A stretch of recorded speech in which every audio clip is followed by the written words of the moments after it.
Welcome y'all, I'm Stuart98, and welcome back to another 0K 1v1 analysis video. This is a match that was originally played on August 30th, 2024, between, in the bottom right hand corner, the monarch of free-for-alls. It is Kingstad, going with a strike commander and an amphibot factory. Strike commander named Starcraft. Sure. And his opponent in the upper left hand corner, in the red, it's me, guy making this video, with the engineer commander, engineer but green, amphibot factory, and bulkhead blueprinted. Starting off, sending a conch to the top right hand corner. We do this a lot on this map, Crossroad. However, it does get caught nearly as much as you'd expect it would. People path their raiders in a way that if you're really fast with your constructor, it won't be seen by the enemy scouts a lot of the time. So, record between Kingstad and I going into this match was 7-1 Kingstad's favor. However, all 8 of those games were played in May 2018. We had not played a 1 versus 1 since then. I didn't remember anything about this game. It was not memorable at all. I didn't think anything of it. However, a few days ago, I was going through my replays versus a bunch of top players who I hadn't played in a while, and I noticed something very interesting about this game. So we'll see that. So, Kingstad beelining for this metal extractor in the center of the map. This is a super mechs. Most of the metal extractors on this map produce 2 metal per second without overdrive. So base income 2 for these base metal extractors. This one in the center of the map produces 4 metal per second. And the thing about super mechs is that overdrive works significantly better on them than on regular metal extractors. So that's why you see people prioritizing these super mechs on maps that have them. Both of us going for amphibots because with the place so centralized around that center of the map, bulkhead is very strong. Bulkhead printer is very strong. You're going to see me going for that. Printing this bulkhead. Kingstad behind on economy for now. However, he does have this conch, which I failed to kill, going into that bottom left corner, and he does also have the super mechs. Now we are even in metal. However, big difference in our sources of energy. I'm going for solar collectors, constant +2 energy. Kingstad is going for wind. So let's talk about wind. The way wind generators work in 0K is that, ignore my bulkhead putting some damage on King. We'll talk about it after this map, because this is going to be an interesting little skirmish down here. Instead, marching forward to kill my bulkhead. However, taking a lot of damage on his commander in the process. Bulkhead does go down. Most of Kingstad's ducks going to go down. However, Kingstad's commander down to less than 1,000 HP. It is a strike commander, so I cannot pursue. His comm is a lot faster than mine.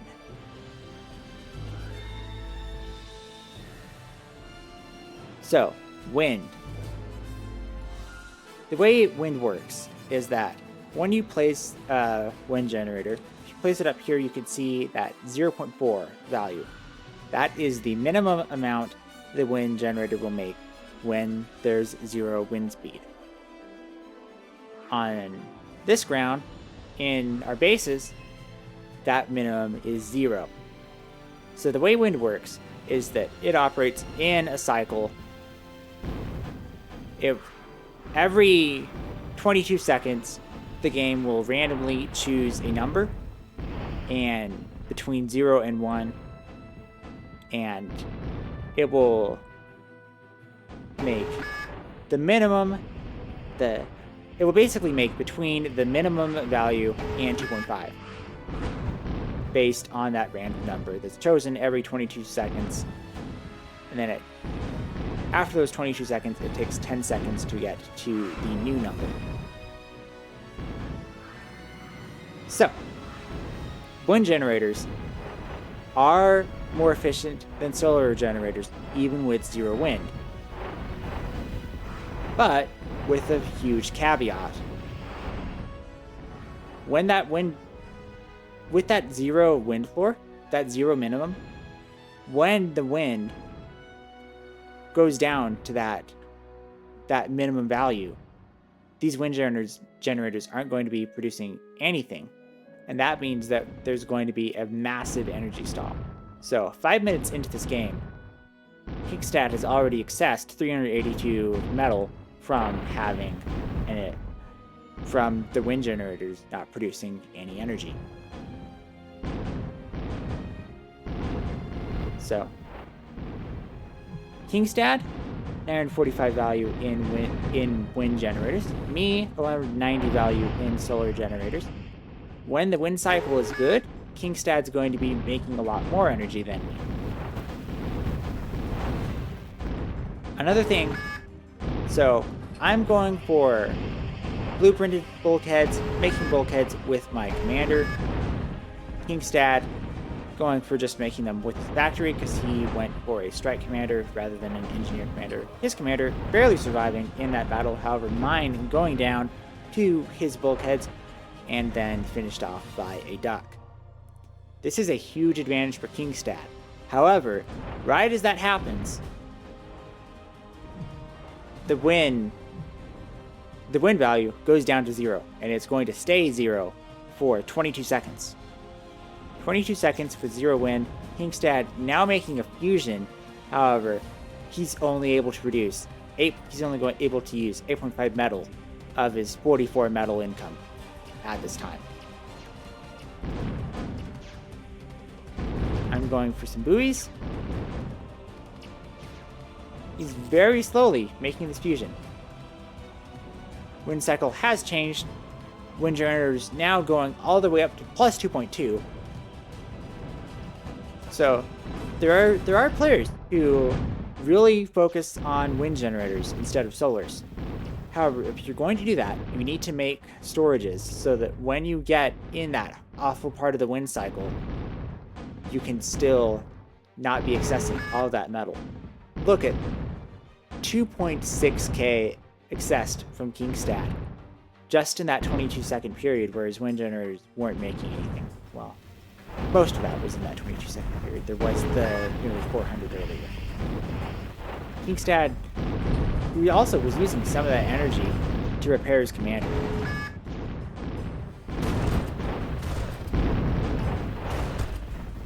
So now his economy is back up and running. However, his commander going down to all these bulkheads I was able to produce in that time where he was not able to use almost the entirety of his income. Commander going down, all those caretakers going down. That's a huge investment in caretakers. Nearly 800 metal in caretakers right there that died. Along with the commander. Along with his bulkheads. Now spamming ducks to deal with my buoys and bulkheads.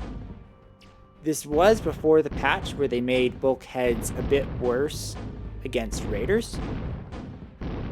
I don't remember exactly what the change was. I do remember that they increased bulkhead cost from 230 to 250. I think there was another change to projectile speed, turret rotation, something. The bulkheads don't have as easy of a time against raiders now as they did when this game was played. However, it's not a very big change. This bulkhead should eventually, I'm resorting to manual fire to try and take down this duck.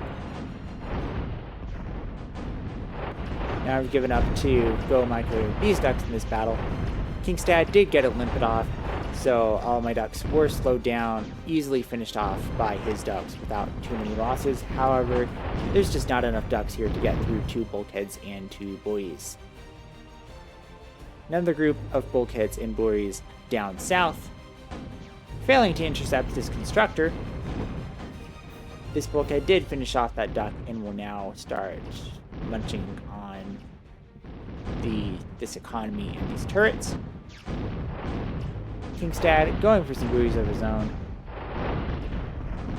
These are not supported, so they will go down. However, at this point, I've just taken such a huge economic lead, and I am pumping a bunch of overdrive into this metal extractor. This metal extractor, base 6 with 5 solars contributing, producing 6.5 metal from one metal spot. That's pretty huge. And Kingstad, realizing, lost the economic advantage. Army advantage is terrible. Kingstad actually made more metal than me for most of the match. However, if we look at metal used, absolute disaster. Total value, pretty even. And then that energy stall happened, commander died, and it just was not a very close game after that. Army value, just massive difference. Metal excess, 2,854 metal accessed. We look at army value at the end of that game there. He accessed nearly as much metal as my entire army value at the end of the game. So, you probably want some solars, even if you're going for a primarily wind economy on a map with a very low wind floor, where you're building your wind. Kingstad also could have just built some wind up here that would have been a 0.5 floor instead of 0. But storage would have been good. Solars instead of wind would have been good.